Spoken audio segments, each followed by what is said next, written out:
हरे कृष्णा मेरे प्यारे दोस्तों, आई होप आप लोग सब बहुत अच्छे होंगे। तो वेलकम है आपका मेरी नई वीडियो में। जो लोग नए हैं मेरे चैनल में उनको मैं बता देती हूँ कि मैं पुरानी कहानियां और भगवान से जुड़े हुए कुछ एक्सपीरियंसेस अपनी वीडियो में शेयर करती हूँ। तो जो लोग नए हैं वो मुझसे जुड़े रहने के लिए सब्सक्राइब करना ना भूलिए। तो चलिए देर न करते हुए आज की कहानी शुरू करते हैं। तो कहानी मुझे भेजी है निशा, जो पानीपत की रहने वाली है। तो कहानी में क्या लिखती है अपनी, अब देखिए। ये सब कहानियां मुझे आपसे मिलती है, तो जो भी आप एक्सपीरियंसेस मुझे शेयर करते हैं मैं उन पे यकीन करके ये कहानियां सुनाती हूँ।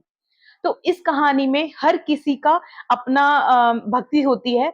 कोई किसी पे जैसे हनुमान की भक्ति करता है, कोई बाके बिहारी की भक्ति करता है, कोई गोविंद की भक्ति करता है, कोई किसी की भक्ति करता है।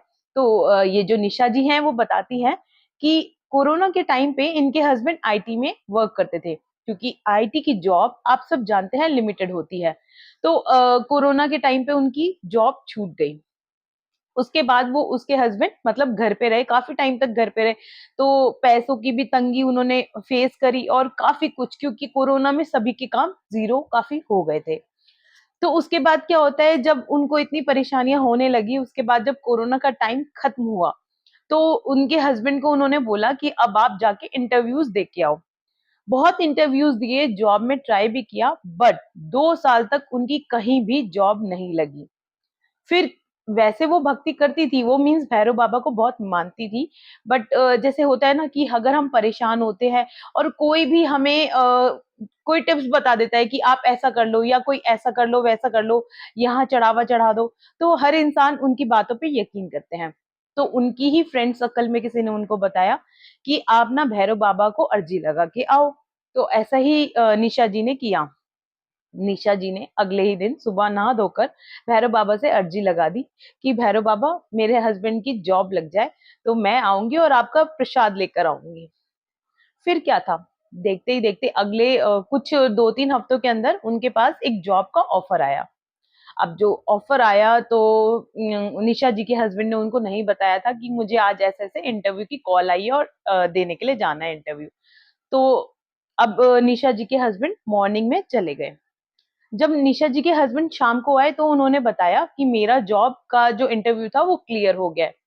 तो फिर भी क्योंकि उनकी काफी जो इंटरव्यूज थे वो फेल हुए थे, तो अभी निशा जी को कंफर्म नहीं हुआ था कि ऐसे कैसे, मतलब इतनी जल्दी अब इनका क्लियर भी हो गया, क्योंकि अब उसने जो स्टेज थी ना उसमें उसने मतलब छोड़ दिया था कि अब इनकी जॉब भी लगेगी। उन्होंने ये तक सोच लिया था कि क्यों ना हम कोई अपना काम शुरू करते हैं, क्योंकि अभी उनको जॉब नहीं मिल रही है।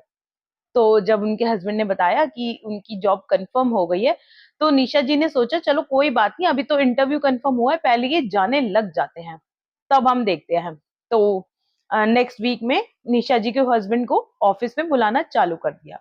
बस ये एक्सपीरियंस अपना शेयर करती है निशा जी कि उन्होंने कैसे सिर्फ एक अर्जी से मतलब उनके हस्बैंड की जॉब लग गई। और उसके बाद जैसा कि उन्होंने भगवान जी से कहा था कि वो प्रसाद लेकर भैरव बाबा मंदिर गई और चढ़ा के आई। तो ऐसी बहुत सारी स्टोरीज होती है जो कहते हैं हमारी हम कई बार यकीन नहीं करते हैं। तो ऐसी ही आपकी मेरी स्टोरीज होती है जो कई लोगों को जीने के लिए मतलब ये बताती है कि ऐसा लोगों के साथ होता है। जब भी आप हार मानने लगो तो ऐसी ही कोई भी कहानी सुन लेना, कम से कम आपकी जिंदगी जीने के लिए ये कहानियां बहुत अच्छी हैं, क्योंकि इससे हमें होप मिलती है। और जिन कहानियों से हमें होप मिलती है वो कहानियां हमें सुन लेनी चाहिए। तो अगर आपके पास भी कोई ऐसी ही कोई भी कहानी हो जिसमें आपको लगता है वो किसी को होप दे सकती है, तो वो कहानियां मुझ तक जरूर पहुंचाइए। मेरी मेल आईडी डिस्क्रिप्शन में गिवन है, ऊपर आप चेक कर सकते हैं। तो मिलते हैं अगली वीडियो में, तब तक के लिए जय श्री राम।